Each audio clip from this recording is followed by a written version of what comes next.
Well, David Victor and Danny Cullenward, welcome to the Climate Pod. Oh, it's terrific to be with you.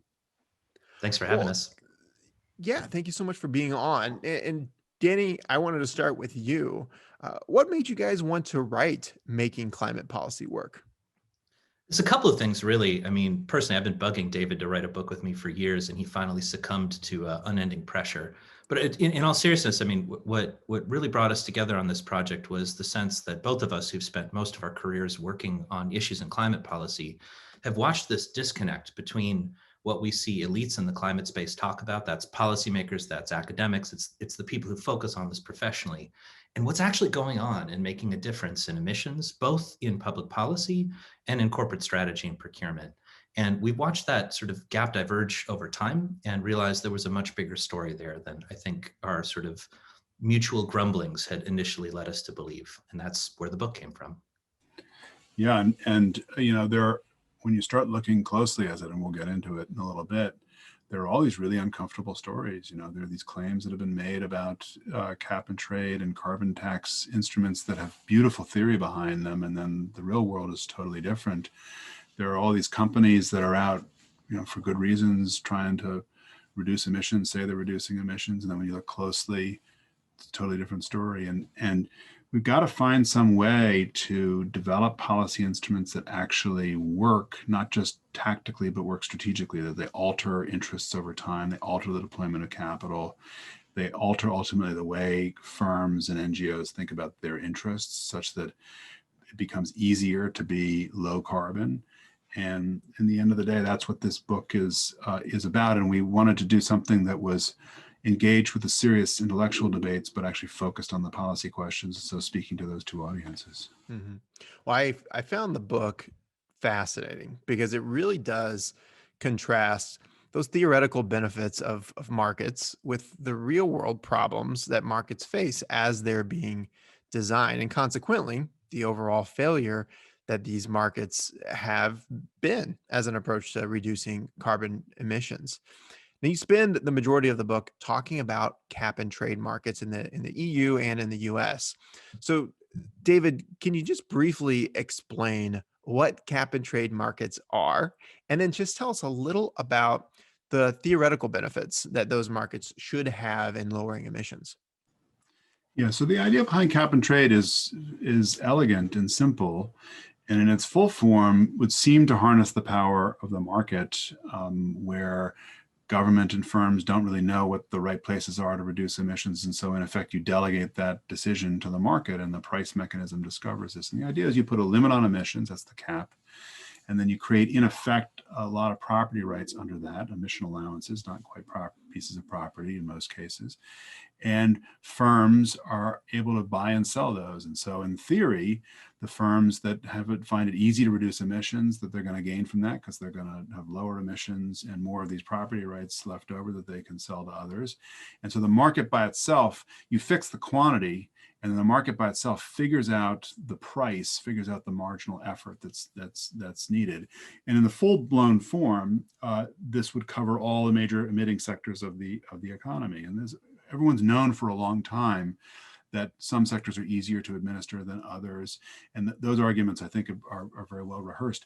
What we do that's new in the book is we add a big set of theories to that elegant market theory, which are theories about political behavior. And one of the things we've been able to do is show that because of the way politics are organized in the places that want to do the most about climate change, the political forces are different in different sectors. And so the elegant idea of simply capping emissions and then letting the market figure out what to do underneath that cap, that elegant idea comes off the rails when you look at what's really tolerable over the long term politically, and that's what we try to explain in the book, along with some solutions.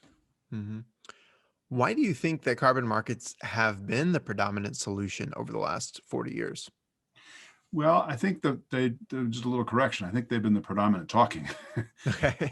One of the things that's really clear, one of the reasons why it's been such a joy to work with Danny is both of us have this kind of temperament to look behind the facade at what's really doing the work, what's causing things. And often that leads us to uncomfortable findings and unpopular findings. And that's just the nature of the business. And frankly, that's what good academic thinking, policy relevant thinking should do. So people have been talking about using markets for a long time, I think for a couple of reasons. One is that in principle, it's a lot cheaper. And so if all the theory worked out and you could really do this in the real world, you would achieve environmental goals at lower cost. And that means you could do more for the environment and more for the economy. And so that kind of logic is very compelling, especially in a world where, as a general rule, we're shifting to using markets for more allocation of goods and services across the broad economy. So I think that's one reason. And the second closely related reason is that we've learned it's going to be a hard problem. This is a hard problem. We've been talking about working on climate for 3 decades now. Emissions overall keep going up. We've had periodic reductions. The pandemic's been a reduction. We're on track to have a rebound now. And so the kind of ratio of talking to doing is very high, in part because it seems costly and difficult. And so if you had a mechanism that could make things magically cheaper or seem cheaper, and then along the way use the money that's raised from a carbon tax to solve various other political problems, and then the politics suddenly seem to be more tractable. And so I think that's why people talk a lot about use of these instruments. In the real world, what we demonstrate in the book is that not only do the instruments often not work very well, but actually so far almost all the real work of emission reduction has been done by regulatory instruments, industrial policy, things like that. Let me add just really briefly, I think it's hard to talk about the dominance of these ideas without reflecting on the fact that it's part of frankly, a broader international ideological shift that's, however many decades old you want to measure it. It's the orientation of states towards markets in general is a big part of this. And I think the other factor that is really relevant to the politics we explain in the book is that, the big theory is that these market-based structures will prove more attractive to the incumbent firms whose emissions we're trying to control. And if you believe that, then they offer a tool to engaging a very different set of constituents and policy stakeholders. What we do in the book is show how often that engagement leads to distortions and bottlenecks, as opposed to compromise and consensus that accelerates the pace of change. But I do think that's a really important sort of observational issue going in. If you can make that work, you change the politics, and that's really good. What we see is it generally changes the politics for the worse. Sure.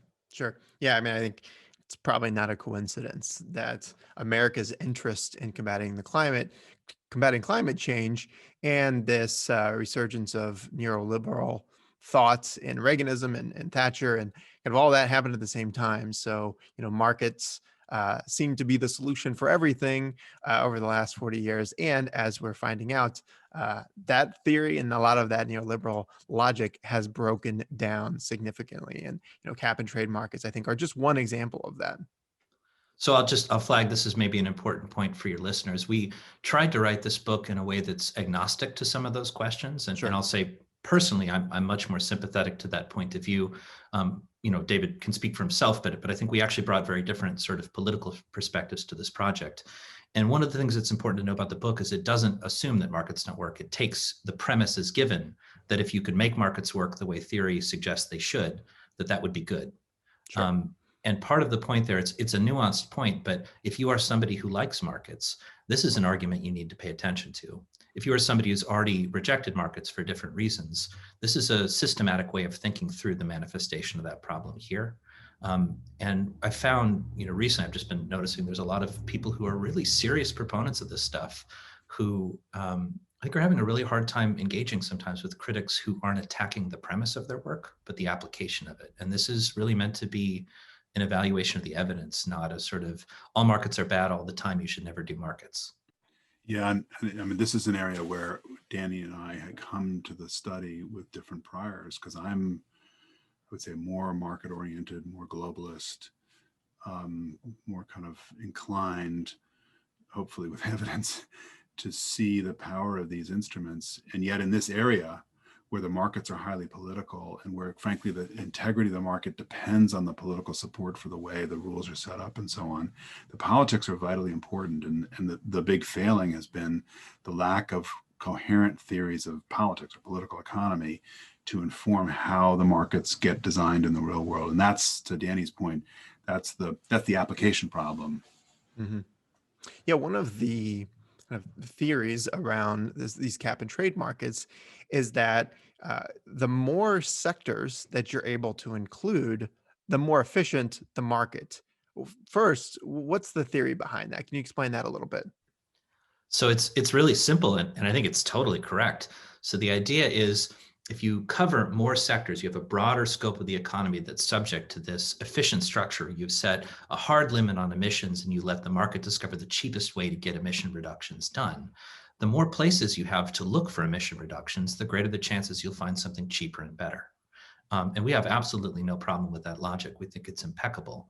The problem, and this is just like fundamental politics 101 for people who spend time in practical systems, if you have lumped together the electricity sector and the transportation fuel sector, the market will search across those two sectors for the cheapest outcome.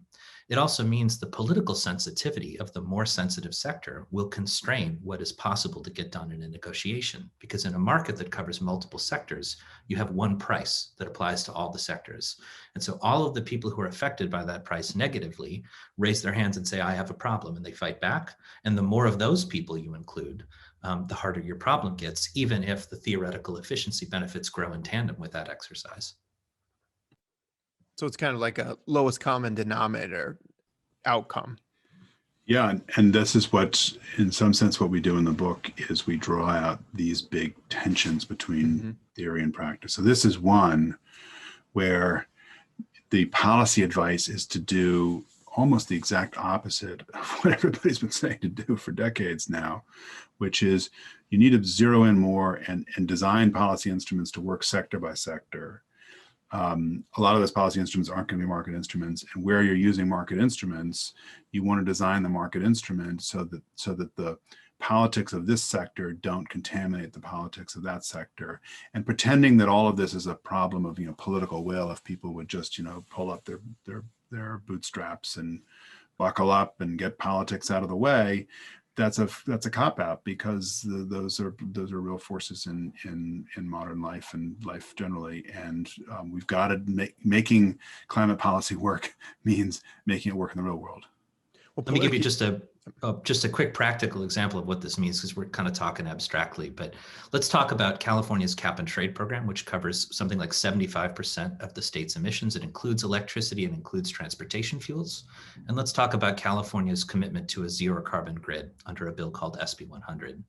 When you have a conversation about how to move to a zero emissions grid in SB 100, you don't have to fight the oil industry, because you're trying to organize the electricity sector on a zero emissions pathway. It'll be tough, there'll be challenges, there's plenty of arguments to go around, but that's a discussion focused on the electricity sector. When you try and adjust the cap and trade program to increase your ambitions, you take on the electricity sector and the oil industry at the exact same time. And that's just the sort of practical nuts and bolts of what we're talking about. You expand coverage, you have more leverage over greater sources of emissions, you might find cheaper reductions in some sectors, but it means that politics of the lowest common denominator come in, and it becomes a lot harder to say, what does a grid need to look like to get the job done? Because you're accommodating so many different constituencies who have well-organized reasons to oppose you, that you spend all your time fighting that opposition. I mean, politically speaking, what makes some sectors harder to decarbonize than others? So there's a couple of factors, and one of the contributions of the book is to try and make this systematic, turn it into a theory about how the world works. And then hopefully others are going to find places where they disagree with us, and others are going to formalize that theory in different ways and so on. And that's how science operates. This is, in this case, social science. I think there are two things that really matter a lot. One is the sensitivity, the visibility of the impacts of policy on things that people care about. So one of the reasons that the oil industry is hard to take on, and refined products in particular, is because everyone knows what the price of gasoline is. And so small changes, the public in some sense is exceptionally sensitive to those. And that sensitivity, it gets magnified into political difficulties. And that's familiar here. It's familiar in France with the Yellow Vest movement, a lot of other things going on there. So that's one thing. The other, which I think is less appreciated and plausibly a lot more important actually, is the capacity of government to respond to those kinds of concerns. So it's not the case that the European Union has the most effective cap and trade system on the planet right now. It's ironic that the most effective cap and trade system comes from the part of the Western world that is most statist in its orientation. And it's precisely because of the high administrative capacity and integrated control across Europe that explains that success. It's not the case that there aren't opposing groups in Europe. if you're a steel maker in Europe and you're trying to compete with commodity steel producers in other parts of the world that don't face those costs, you're very concerned about that problem. But government has instruments available that it can use to either exempt or compensate or keep a noisy political interest whole. To use Danny's example in California in the power industry, one of the reasons the power industry can absorb more of these costs is that the power industry is highly regulated, and through the tariff mechanism, government is always intervening in various ways, and through other kinds of rules, intervening in various ways to dampen the political consequences of the policies that the public itself wants to advance, in this case, policies around climate change. Well, one way for some of these hard to decarbonize firms or firms in these sectors to lower their stated net emissions is by buying carbon offsets. And we've seen the carbon offset market really ebb and flow over the years. Right now, I think we're seeing a resurgence again. Can you just briefly tell us why carbon offsets are supposed to work? So they're supposed to work because the concept is that climate emissions are globally fungible. When you look at climate emissions in isolation from the local air pollution that they're typically associated with, it doesn't really matter where carbon dioxide is emitted because it lives in the atmosphere and is globally well mixed for such a long time. It doesn't matter if it started in Nebraska or China or wherever, it's all going to get into the same global atmospheric commons. So the idea with a carbon offset is if it's cheap to reduce emissions somewhere else and it's more expensive to reduce them here at home, if you give the local polluters the option to achieve that climate benefit somewhere else in exchange for polluting more at home, you wipe out the climate impacts and there's no net change in climate benefits or costs. You just have a shift in where the emissions occur. Now, I want to flag there's been a lot of concerns from the environmental justice community about shifting the location of emission reductions, not because the environmental justice community cares necessarily where CO2 is reduced, but because, again, the emissions of greenhouse gases are typically co-located with emissions of local air pollutants, which are absolutely a priority for those community interests. So again, in theory, this is just a perfectly good way to reduce costs and shift the where of climate reduction. In practice, everything falls apart. Sure. Yeah, I mean, these carbon offsets don't solve that local pollution problem. Polluters can continue to pollute the air and water around them while buying offsets, that clean up the air and water somewhere else. You're both in California. How have environmental justice groups responded to offset programs there in California? I'll start maybe, and I think the answer is negatively. They've responded very negatively. And it's an interesting tension we talk about in the book, that one of the reasons, the core reason we think the politics of offsets break down, it's a tough problem. And the reason is offsets are a claim made against an unobservable counterfactual. Somebody says, I was going to cut down the trees, but if you pay me, I'll preserve the ecosystem and retain the carbon benefits instead of creating emissions of CO2.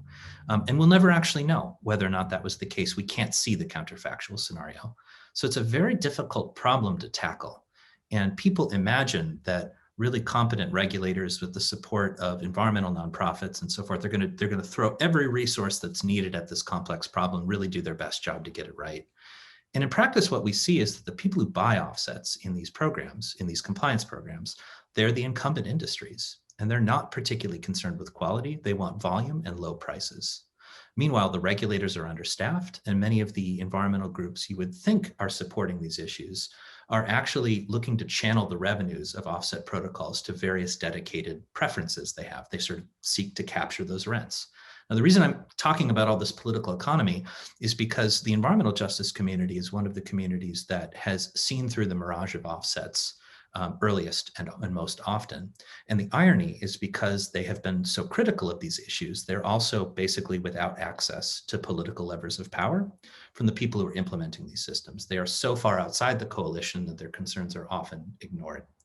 And so it's absolutely the case that EJ groups have opposed these issues, but they've also not been particularly effective at channeling that opposition because the regulators basically say, we don't like you, we're not going to listen to you. And I think that's one of the sort of ironies of this political economy. If you want to believe in the story of offsets, you need to have serious critics in the room. But if the critics get kicked out, you basically end up with a sort of a one-party show. Yeah, and I want to pick up on where Danny left there, because I think there's two things that I've learned in this process of working on this book. One is precisely because they've been sidelined from a lot of what were being discussed as the real policy discussions around carbon markets and so on. The entire kind of center left of American politics that's now very focused on climate. You have the strongest climate team in history coming in with the new Biden administration. So all very, very impressive.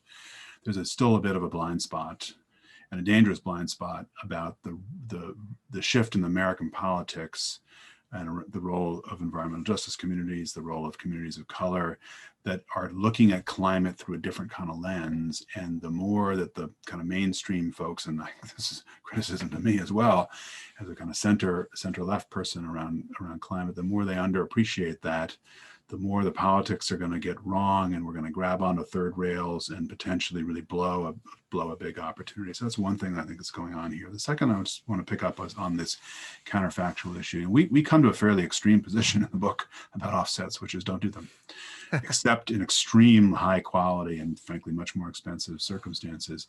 And it's because of this issue of the counterfactual. The bigger the potential volume of the offsets program, the harder it is, the more disruptive the program, the harder it is to really figure out what the counterfactual is. And unless you have very serious oversight, and even then, it's hard to see how you actually get this done. The high volume, low quality offsets drive out the higher quality. It's Gresham's law about the quality of money applied to carbon. And that's what we're seeing in the offsets market right now. And so if we're headed into a world with lots of net zero pledges, and if a whole lot of that net zero gets done with garbage offsets, then we're really not better off than we were, pretending to do something about the climate problem, as opposed to now doing something about the climate problem, but doing it in a way that actually is pretending. Yeah, you refer to them in the book as knife's edge offsets. Can you explain that a little bit? Yeah, sure. So the concept of knife edge, the knife edge problem is about this concept of additionality. So additionality is the claim that your investment in the offset credit caused me to change my emissions. You need that causal link if you're going to justify, for example, a refinery emitting more CO2 on promise that somebody's changed the way they've managed their forests to protect more CO2. If you don't have that clear causal chain, everything breaks down. And the fundamental political economy problem with offsets in compliance markets is, as I mentioned, the incumbent firms want as many offsets as possible, as cheaply as possible. So they're driving us to low price points for offsets. Low price points are the exact places where additionality concerns become most problematic. Because if you say, it'll cost you pennies on the dollar for me to change my behavior, I am just about to make a change, I'm just right on the edge, well, I could be lying to you. I could be telling you incomplete information. Circumstances could change outside of either of our controls, and suddenly I can just get done the thing I promised you were causing me to change. And so the lower the price of an offset, the closer you are to the point where just a little wind could knock you on one side of the additionality spectrum or the other. And the likelihood that the offset incentive is actually transforming behavior and causing new reductions plummets. Mm-hmm. So if the political economy forces you into low priced offsets, you're forcing yourself also into low quality offsets. And that's the conundrum. So we've talked about how these offsets are typically, low quality. They perpetuate that local pollution problem, but you actually go even further in your argument against offsets, suggesting that they even provide incentives to avoid new climate policy altogether. Why is that the case? Because of the counterfactual. You have to, you're making a claim about how you're going to do something that's different from what would have happened otherwise. And so perversely, it means that if a government, say you're earning an offset overseas, and the government adopts a binding policy that says, there's a whole area of the forest we're not going to allow cut at all. Now suddenly that's no longer the counterfactual. And so this is, the more you look at this, the more disturbing the underbelly is of the conventional offsets market. And frankly, the more complicit all the different groups that have been pushing hard for offsets are in a scheme, let's use that word, in a scheme that is guaranteed to fail. And I think it's really important to emphasize this. It's not some abstract concern. When you create an offset program, you create a constituency that is ready to lobby against any new legally binding regimes that would apply to the emissions that currently enjoy offset incentives. And this is a very, very specific concern. And it's ironic too, because if you think about the sort of story with offsets is it'll be sort of training wheels for learning how to engage in pollution reductions in a sector that we don't have part of a cap and trade program or a carbon tax. And we'll start and we'll learn more, and over time we'll get better at this kind of thing. And so the irony is as you do more of it, you create a constituency to oppose new regulation. And so you end up in a situation where by the time you have the kind of information that would be required to make a smart, effective government regulatory program that's low cost and flexible, you have the exact politics that will frustrate that every single time. Well, one of the theories, an additional benefit from these carbon cap and trade markets is that these markets are going to generate revenue, which is going to be reinvested in new technologies or paid back to individuals or corporations in the forms of tax credits or dividends. But in reality, what's happening with the revenues that are generated from these markets? Well, let me say something about the theoretical ideas here, and then I want to ask Danny to talk about where the money really goes. Because it's interesting that most of the thinking about carbon markets has frankly set aside the revenue question, as it, doesn't matter to first order where the money goes. What really matters is you get the prices right so that people change their behavior and so on. And as we've already been discussing, we're skeptical that a lot of that happens. However, we're very bullish on the idea that done right, that the revenues raised from these systems actually could be quite transformative. And so in some senses, the academic debate about this has underweighted the importance of how you spend it and overweighted the importance of the price mechanisms and the changes in behavior that those prices induce. And then we in the book spend quite a lot of time looking at how you spend it, how it's been misspent, and so on. I'll ask Danny to say a few words about that. I mean, in a word, it's opaque. It's really hard to tell. And in the places that have really extensive reporting requirements, it's almost harder to tell in some cases. I spend a lot of my time in California. It's very, very difficult to get to the bottom of the climate effectiveness of the programs we spend our money on. Our cap and trade program is very similar to many other programs in that the majority, in fact, in the case of California, all of the funds are supposed to be spent on things that accelerate the pace of climate mitigation. And as you know, everything touches climate, so it's really easy to call anything a climate measure. And that's part of the problem with the opacity is I could say to you, I mean, you name it. You could take an investment in low-income housing and call that a climate measure. You could take an investment in carbon capture and storage or renewable energy and call it a climate measure. You could, make an investment in a public university system and call it a climate measure. And I don't want to suggest that any of those things are disconnected from climate. It's just really hard to get to the bottom of what's going on if the entire universe is eligible and the oversight rules are weak and minimal. And fundamentally, what we have is a tension between the politics of accommodation, where you should expect that some revenues are spent to compensate the political losers of a system. So you're going to get this big green system going. There's going to be some folks who are angry about it. There's going to be some side deals. That's politics. The problem is those politics are commingled with the funds that are supposed to be spent on public goods, like accelerating the pace of energy innovation or deploying bleeding edge technologies, or just frankly funding cost-effective mitigation that's outside the program caps.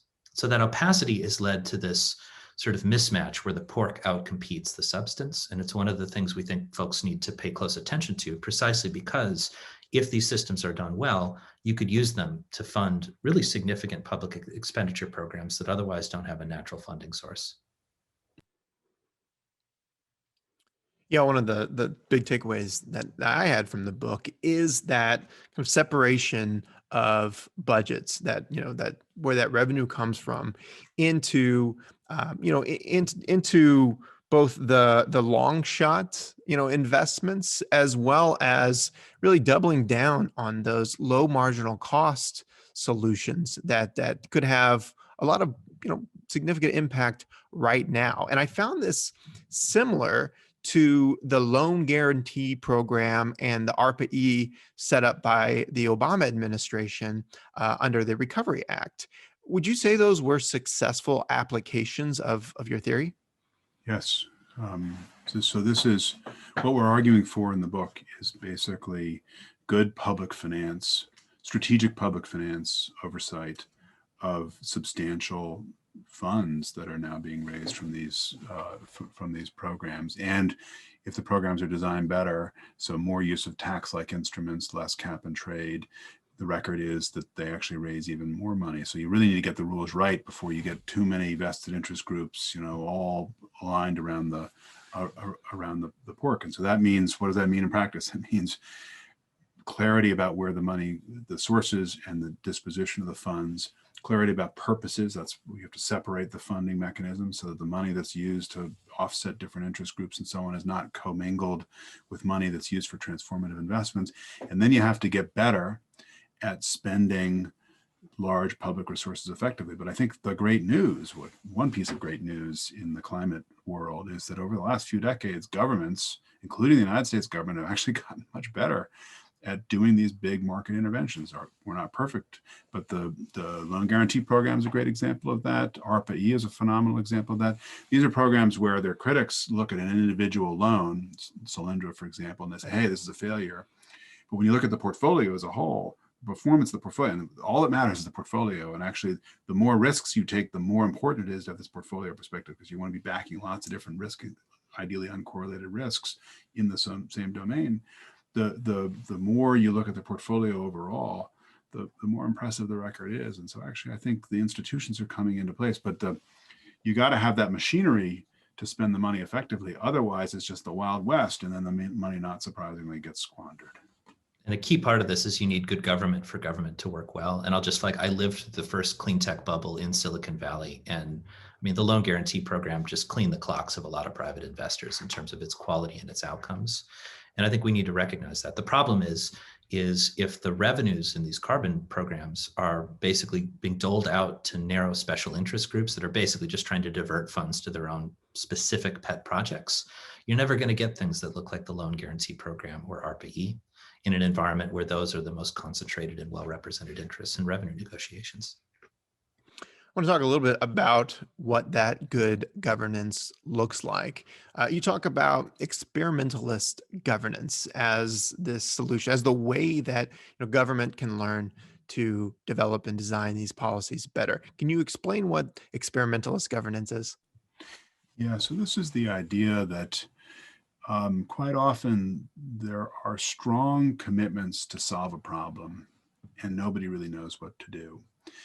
And if you know what the array of technologies is to solve some problem, and you know what the marginal costs are of different firms and things like that, then you can go out either with an administrative solution or even a market-based solution and design a system that in effect optimizes around that.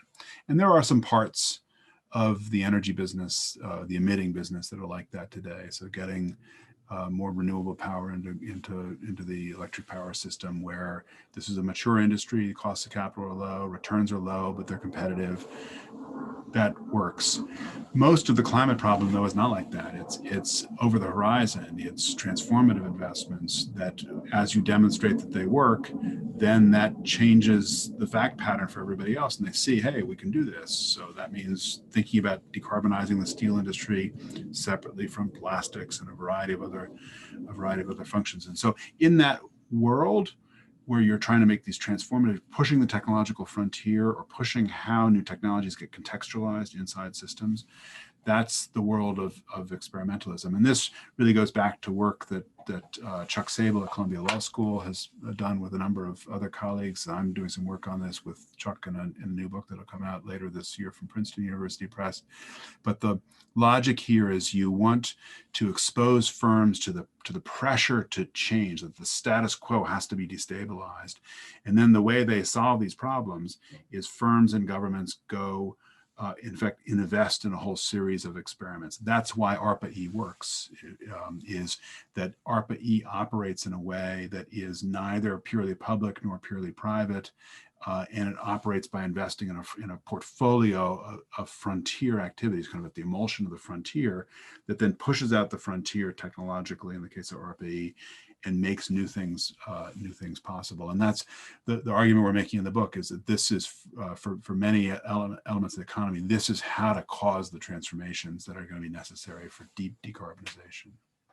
I kind of it kind of struck me similar to the lean startup methodology. I don't know if you're familiar with that, but it's basically, test, measure, scale. Let's throw a bunch of things out there and see what works, because the government is not going to be the one that's picking solutions, but rather, helping to get those solutions off the ground and then seeing which ones work and doubling down from there. Yeah, with one exception, which is the lean startups, when they don't start up, they die. And what we're talking about, Danny and I have a whole chapter. We have a whole chapter in the end of the book, which is about how to do better with markets, make markets more effective. This goes back to the point Danny made earlier, which is where the book starts with this premise that where you can make market forces work well, you should make them work well. So a whole chapter on that. And there's a whole chapter about how to do these kinds of transformations. And I just want to underscore something that Danny said a little bit ago. This is, at the end of the day, actually an argument about the importance of government. And not exclusively government, but the qualities of government that you want to help intervene in the economy and steer in a new direction. I'll just add, the measurement part is totally lacking from carbon pricing systems. We've had almost no serious research. There's entire parts of this story, when we talked about the revenue story, almost nobody's covering any of this. There's hardly any academic research or NGO research on these issues. So we've really skipped the measurement stage. So to the extent people are sympathetic to that lean startup model, just know it hasn't been happening. The measure part hasn't been happening in public policy in this domain, which is totally different than other areas of clean energy policy and the climate transition. So is that why you think then that these government rules and regulations are more likely to spur the big technological innovation than the cap and trade markets? I would say that's. Go ahead, David. No. I was going to say no. So the not quite. That's part of the story, but I think more what we're dealing with is the